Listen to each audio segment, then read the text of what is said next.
Hello everybody, so here's Luna Delirium again, and I'm here to talk to you about ENFJs. So who are ENFJs? First of all, let's talk about who they're not. So let's disrupt some stereotypes. Now, in my last video that I removed about ENFJs, for those of you who have watched it, I said that I didn't have any stereotype to disrupt. So someone among you decided that they wanted to share with me that ENFJs are considered promiscuous. So let's disrupt this stereotype of promiscuity. We cannot, because it's not a matter of promiscuity. Promiscuity is just people taking something that is neutral and turning it into something that is bad or negative. Like promiscuity is a negativity, has a negativity inside of it, and it rings negatively.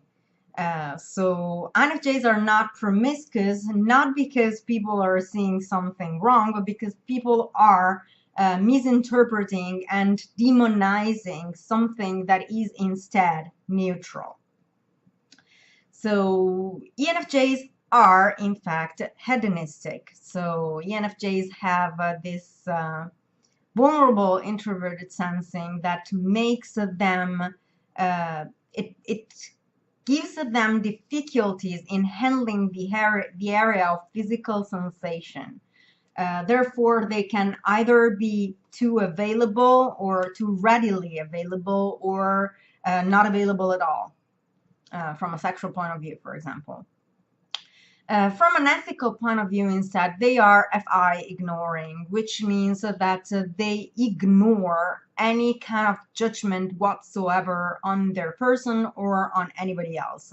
So they are not judgmental, and they do not hear, they do not hear and they do not record judgments coming from the external world. So this fact basically means that to an ENFJs there is no such thing that is amoral. Nothing that is amoral.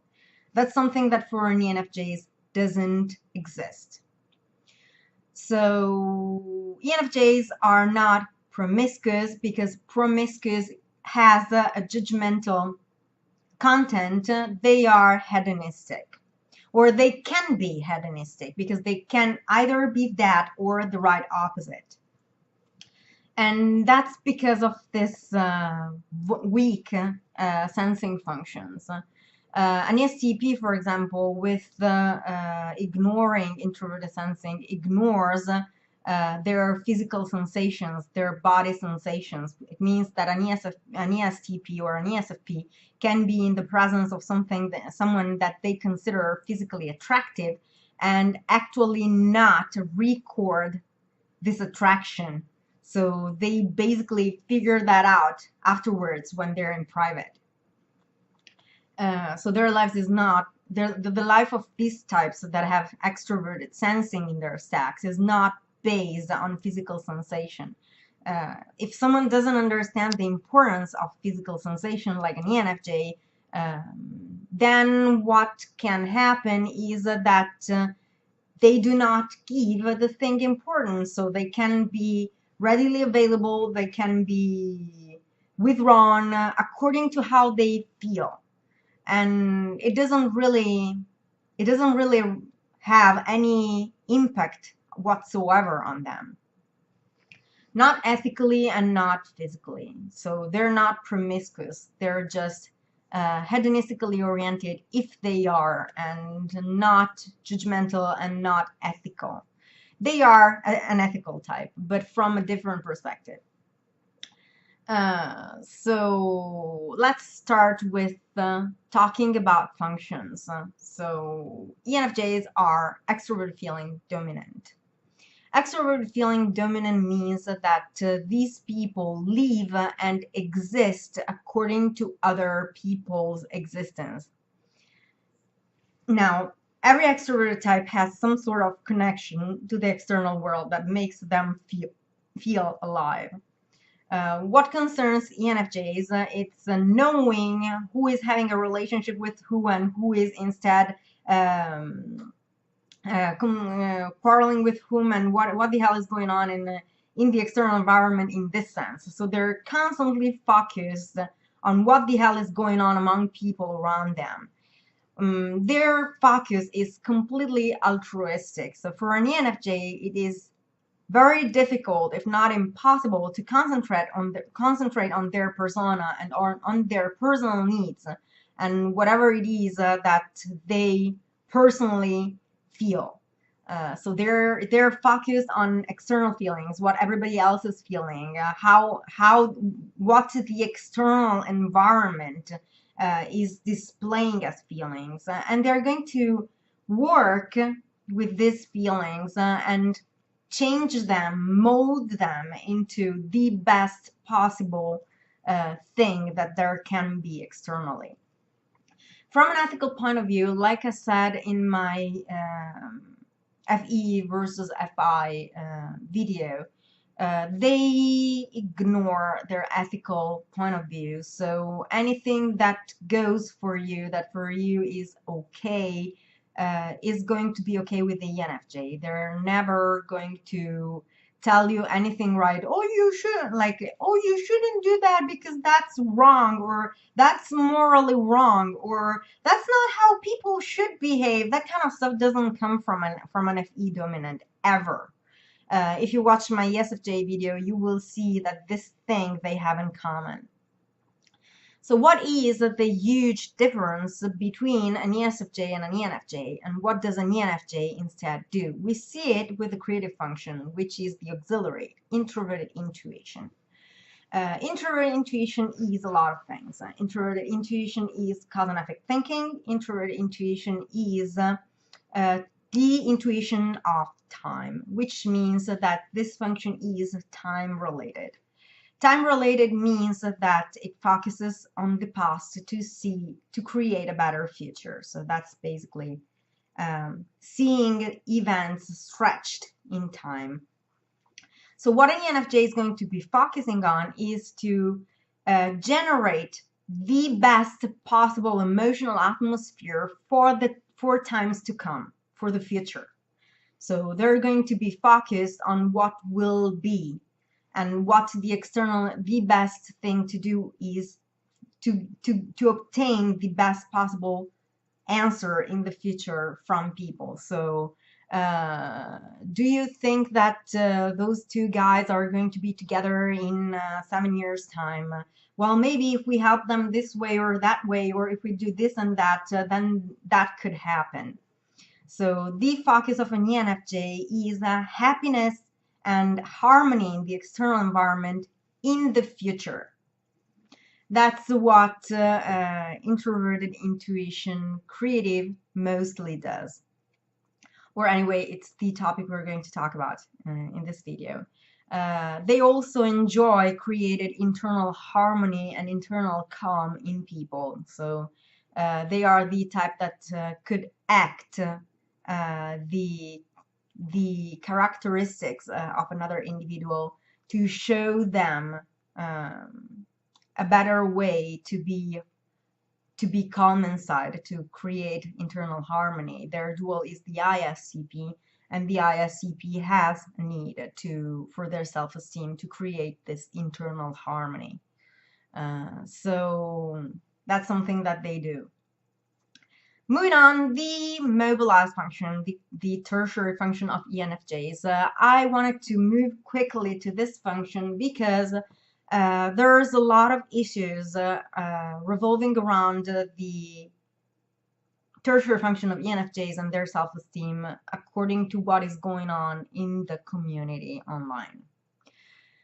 So if an ENFJ knows to be an ENFJ and has the correct profile, which is not easy, and I will explain it in a little while, what will happen is that they will hear from people that ENFJs are fluffy, that feelers are fluffy, that feelers lack a backbone, that feelers are weak, that feelers are unintelligent, that feelers are a lot of things that are absolutely bullshit. And that is not true. INFPs, ESFPs, ENFPs, ISFPs maybe, do not have this strong focus on logic, or they do not believe in logic. So they take what they hear and that's law to them. So that makes them fluffy. But what concerns ENFJs and INFJs, they are not fluffy. They are the anti-fluffy thing. An ENTJ is more likely to be fluffy than an ENFJ is ever going to be. Well, no, not the ENTJ, maybe the ESFJ, or yeah, the ESFJ. Let's talk about extrovert feeling types so that we do not start fights out there, which I already started because I'm like that. But anyway, yeah, ESFJs, fluffy. They are like little Labradors. They are Labrador puppies running around the MBTI rows. ENFJs are not fluffy. ENFJs are not this lacking backbone and very fluffy, playful things. They're not that. ENFJs actually need to strengthen themselves, but what they do normally is that they try to exponentialize their extroverted sensing, so their power, their strength. They work a lot on their strength, on showing and displaying that they're not weak and fluffy, and they succeed in that. So if you ever met an ENFJ that it's an underdeveloped one or a well-developed one, meaning someone around 50, 80, or someone 12, 13, they are going to be quite aggressive, to display this aggressive attitude and to exponentialize their strength, their power, their willpower also, which anyway they know internally they lack. And that's because their self-esteem is based exactly on developing this willpower, this strength of will, and this ability to be strong in every circumstance, or to be brave also, to stand up for others, to be there for others always, to do things for others. This courage, this strength that makes ESTPs stand up for a friend physically, even if the friend is being threatened by 20 people. It happened to me personally when I was 13. One of my friends, she was from Croatia, and there was a lot of racism over that country over here. And a bunch of kids, they were, it was about 20 kids, wanted to beat her up. And I stood in between her and this bunch of kids. That's an ESTP's bravery. It was not me feeling like I was stronger than I was, or feeling Superwoman or Wonder Woman. It was just me being aware that me standing in between them would have made them step back first, and would have taken the time for reinforcement to arrive, which actually happened because the people from the pub where we were arrived shortly after.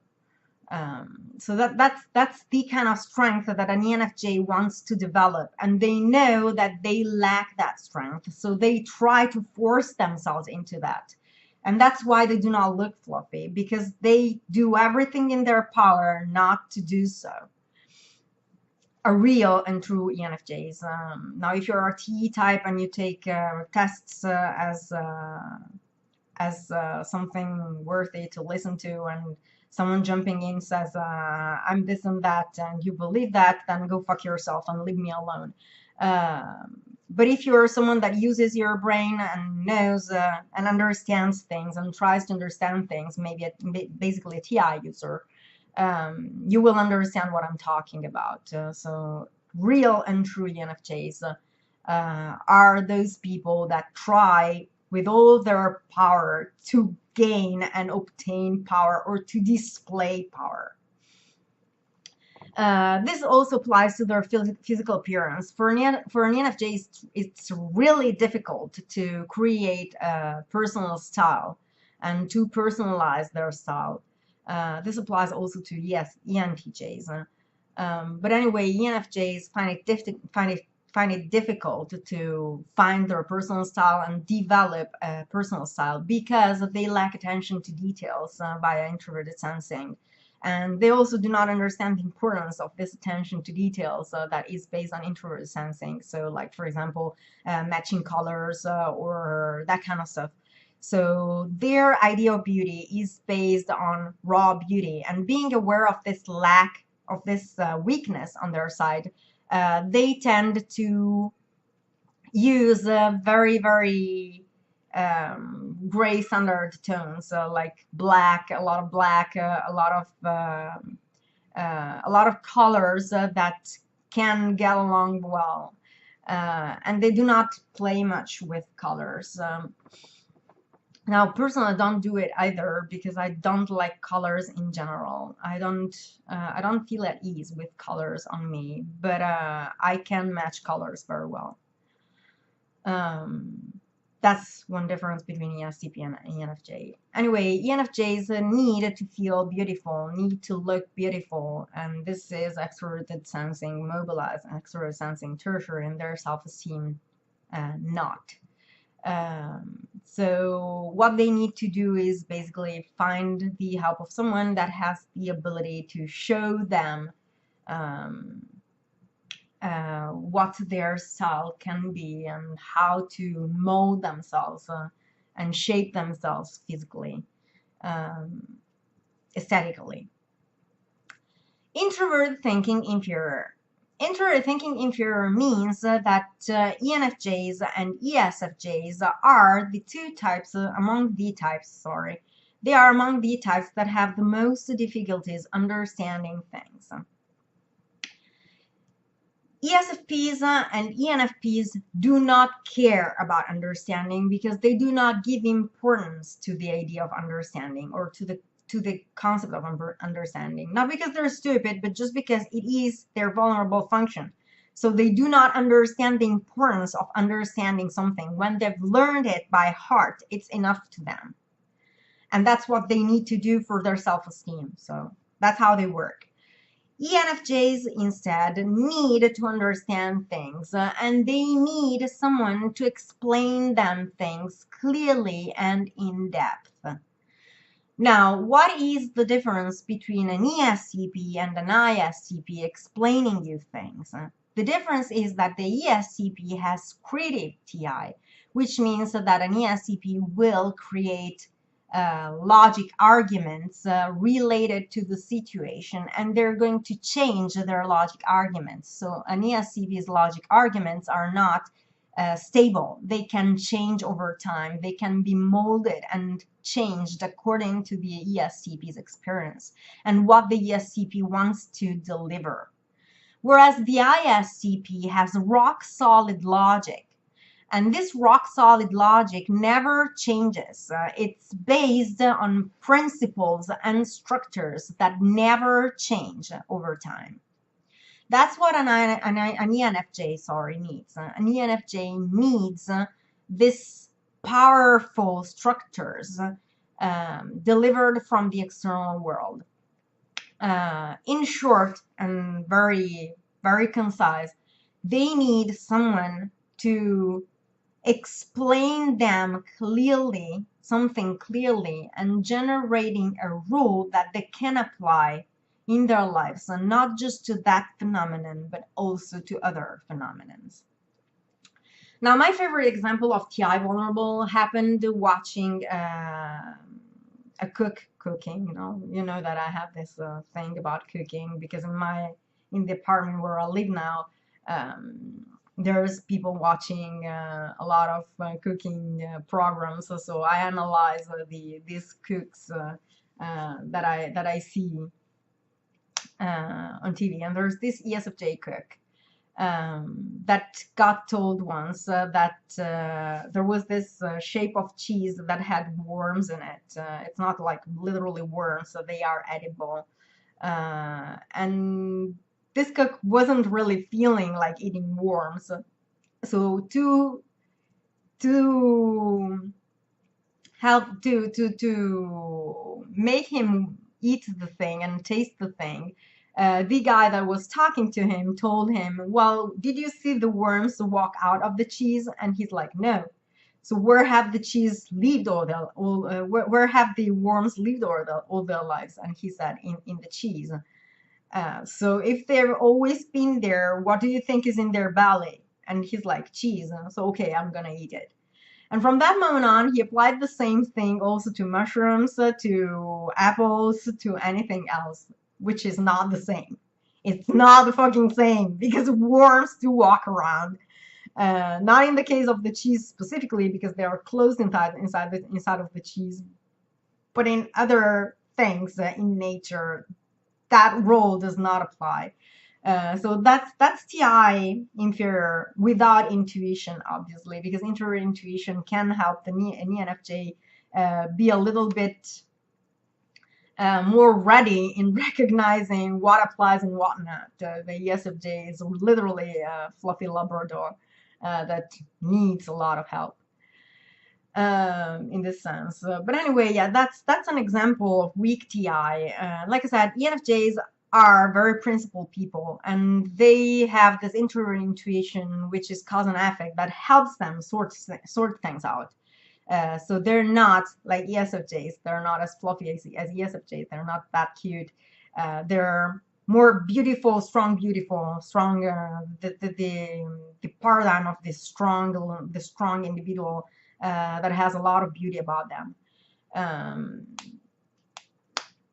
One example of ENFJ that I enjoy watching is Helena Bonham Carter. If you watch an interview with her, if you want to see the difference between an ENFJ and an ESFJ, you can watch an interview with Helena Bonham Carter, ENFJ, and Alison Hannigan, which is an ESFJ. So if you watch those interviews, you will have a very explosive extroverted feeling in Alison Hannigan, and a very warm and over time extrovert feeling in Helena Bonham Carter. Anyway, yeah, this is weak introverted thinking. As I promised at the beginning, I would explain. ENFJs have a lot of difficulties finding their correct profile, real ENFJs, for the opposite reason why an ESCP or an ISCP have difficulties finding their profile. And the reason why the ENFJ has this difficulty is that they see themselves, they know who they are, they recognize themselves, but they have difficulties understanding the theory and what the person means. So when they read what is written in the profile, they have difficulty telling the difference between two profiles, for example. So they cannot tell which one is what and what exactly corresponds to what they do, because they fail at figuring out what it is that the person writing actually meant.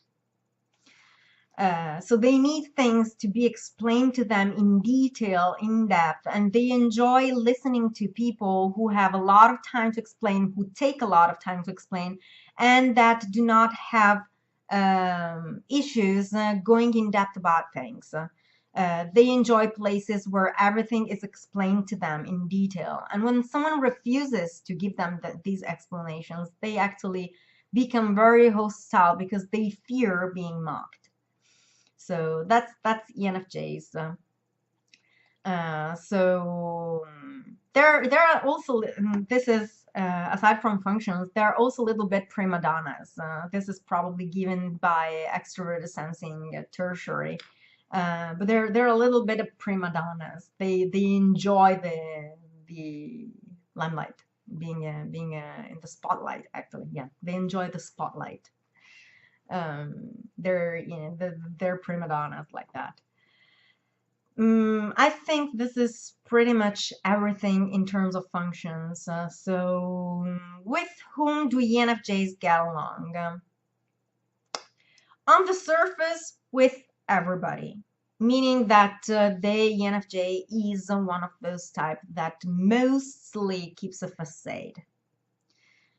But you will see if the ENFJ doesn't like you. It shows if the ENFJ doesn't like you. And if she doesn't or he doesn't get along with you, it shows in their demeanor, it shows in how they behave, and that's because their face tells you everything that there is to understand.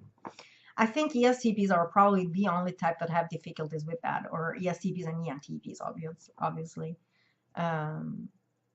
because we make zero use of introverted feelings. So one thing that I figured out, and this is a parenthesis, when I try to figure out extroverted feeling lacking introverted feeling, what I normally do is try to figure out in what situation I would make that expression, and then try to apply it to the person and try to figure out what that thing could mean in another circumstance.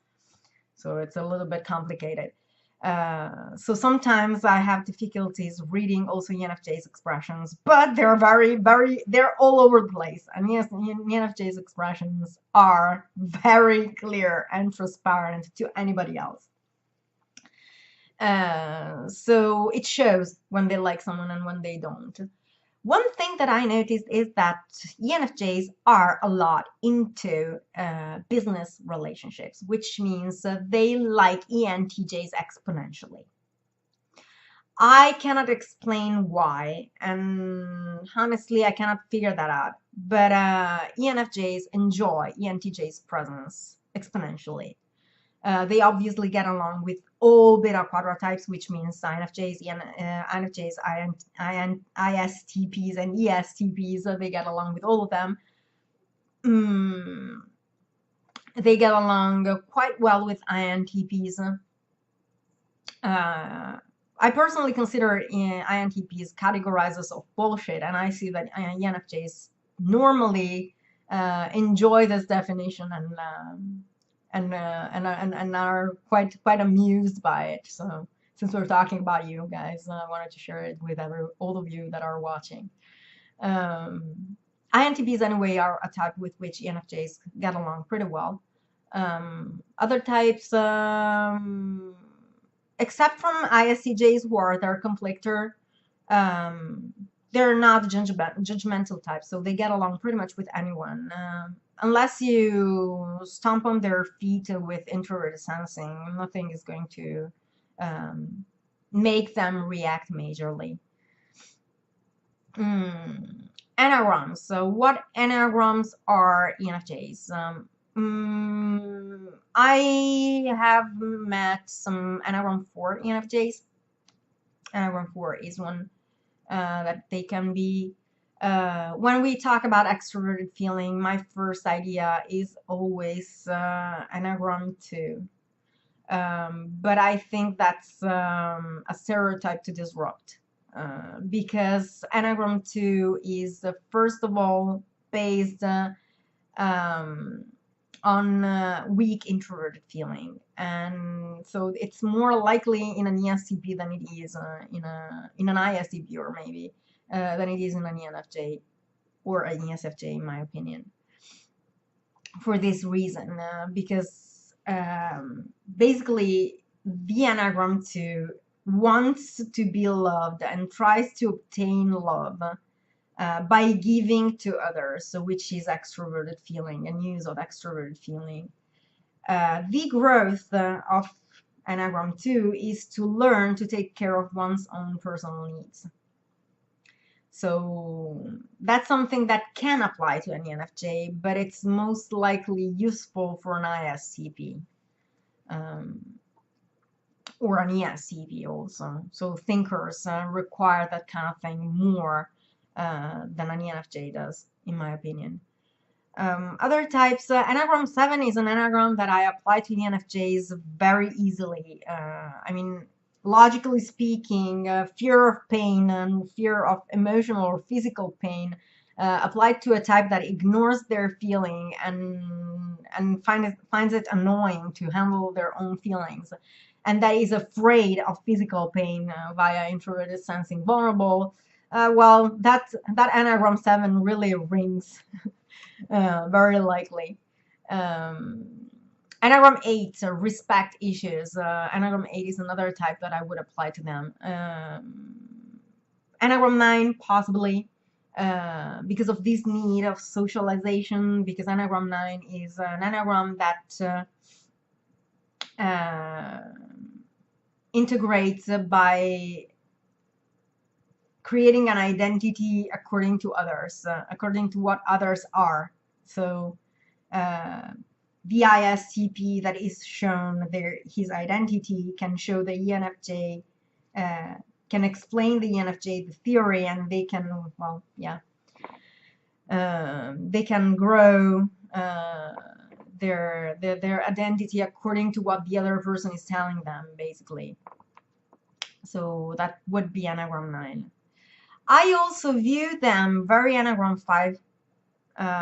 They could be Enneagram 5s because of this weak ability to use their thinking, but they are anyway intuitive, so their genius is obviously there in some way.